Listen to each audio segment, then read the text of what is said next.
Introduction of writer Ilango Adigal. Sangam युग दक्षिण भारत के महान तमिल महाकाव्य सिलप्पदिकारम को जैन संत और चेयर वंश के राजकुमार इलंगो अडिगल ने लिखा था।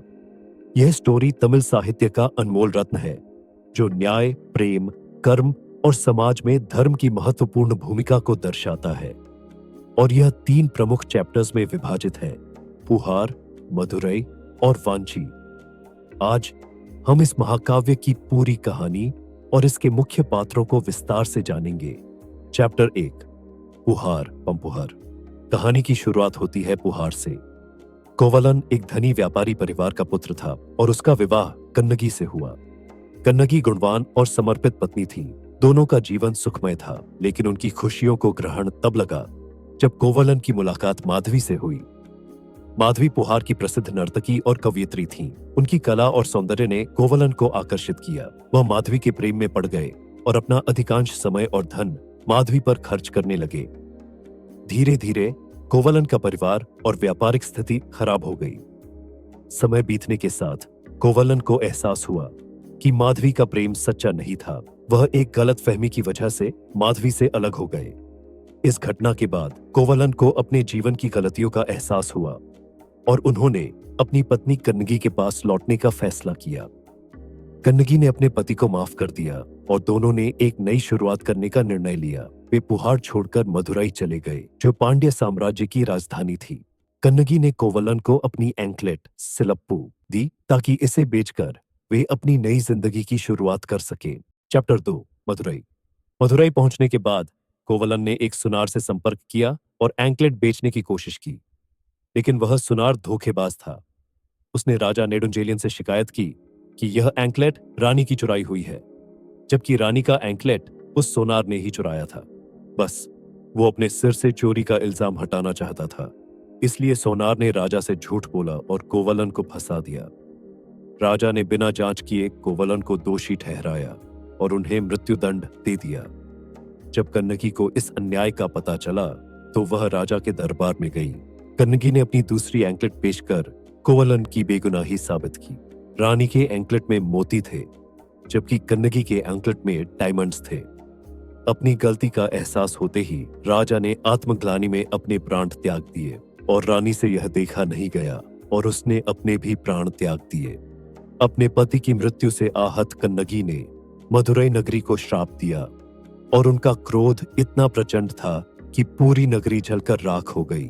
जब कन्नगी अपने पति को खोने के दुख में मदुरई जलाकर जंगल में चली जाती है तो वह गहरे शोक में डूब जाती है।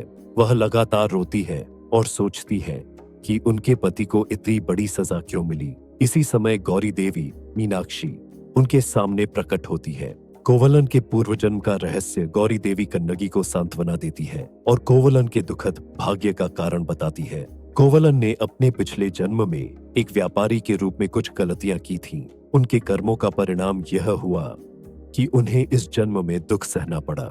देवी बताती है कि कोवलन का धन का नाश, माधवी के साथ संबंध और अंत में उनका गलत तरीके से मारा जाना सब उनके पूर्व जन्म के कर्मों का फल था। गौरी देवी कन्नगी को आशीर्वाद देती है और कहती है कि कोवलन की आत्मा को शांति मिल जाएगी। देवी यह भी बताती है कि 14 दिनों के बाद कन्नगी और कोवलन का पुनर्मिलन एक दिव्य लोक में होगा। पार्ट 3 वांशी 1 मदुरई के बाद का सफर। कन्नगी, जिन्होंने अपने पति को न्याय दिलाने के लिए मदुरई नगरी को भस्म कर दिया, अब वहां से पश्चिम की ओर निकल पड़ी। उनका अगला पड़ाव चेरा साम्राज्य की राजधानी वांची था। यह सफर उनके जीवन का एक नया अध्याय था, जिसमें वह अपने पति के लिए न्याय की देवी बनने जा रही थी। 2 चेरन सेंगुत्तुवन का प्रण। वांची नगरी में चेरा राजा चेरन सेंगुत्तुवन ने कन्नगी की कहानी सुनी। कन्नगी के साहस और सत्यनिष्ठा से प्रभावित होकर उन्होंने कन्नगी को एक देवी के रूप में पूजित करने का प्रण लिया। उन्होंने तय किया कि कन्नगी के सम्मान में एक मंदिर बनाया जाएगा और उनकी मूर्ति स्थापित की जाएगी। 3 हिमालय की यात्रा। अपने वचन को पूरा करने के लिए चेरन सेंगुत्तुवन ने हिमालय की ओर एक लंबी यात्रा की। यह यात्रा केवल एक पत्थर लेने के लिए थी जिससे कन्नगी की मूर्ति बनाई जा सके। हिमालय से पत्थर लाने का यह प्रयास दर्शाता है कि कन्नगी का महत्व केवल चेरा साम्राज्य तक सीमित नहीं था, बल्कि उनकी कहानी पूरे भारत के लिए प्रेरणादायक थी। 4 पत्तनी मंदिर का निर्माण। हिमालय से पत्थर लाने के बाद राजा ने वांची में कन्नगी के सम्मान में एक भव्य मंदिर का निर्माण कराया। इस मंदिर में कन्नगी की मूर्ति स्थापित की गई और उनका नाम पत्तनी देवी रखा गया। इस मंदिर के उद्घाटन में कई साम्राज्यों के राजा और प्रजा ने भाग लिया।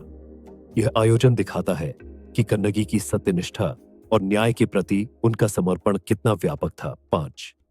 कन्नगी का देवीत्व और उनका संदेश। कन्नगी अब एक साधारण स्त्री नहीं थी, वह पत्नी देवी बन चुकी थी। उन्हें नारी शक्ति और निष्ठा का प्रतीक माना गया। उनकी कहानी हमें यह सिखाती है कि सत्य और न्याय के लिए लड़ाई हमेशा महत्वपूर्ण होती है। तमिल समाज में आज भी कन्नगी को देवी के रूप में पूजा जाता है। 2. बुक ऑफ वांची न केवल एक स्टोरी है, बल्कि यह प्राचीन तमिल संस्कृति और समाज के मूल्यों का प्रतिनिधित्व करती है। कन्नगी नारी शक्ति, सत्यनिष्ठा और न्याय का प्रतीक है। चेरन सेंगुत्तुवन का योगदान यह दिखाता है कि कैसे राजा अपने आदर्शों और प्रजा के प्रति कर्तव्य को निभाते हैं। हिमालय की यात्रा भारतीय सभ्यता के सांस्कृतिक एकीकरण को दर्शाती है।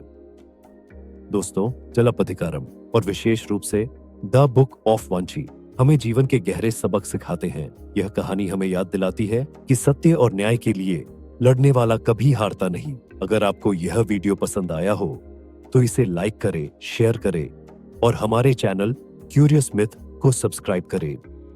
अगली बार हम एक और अद्भुत स्टोरी के साथ आएंगे। धन्यवाद और स्टे क्यूरियस।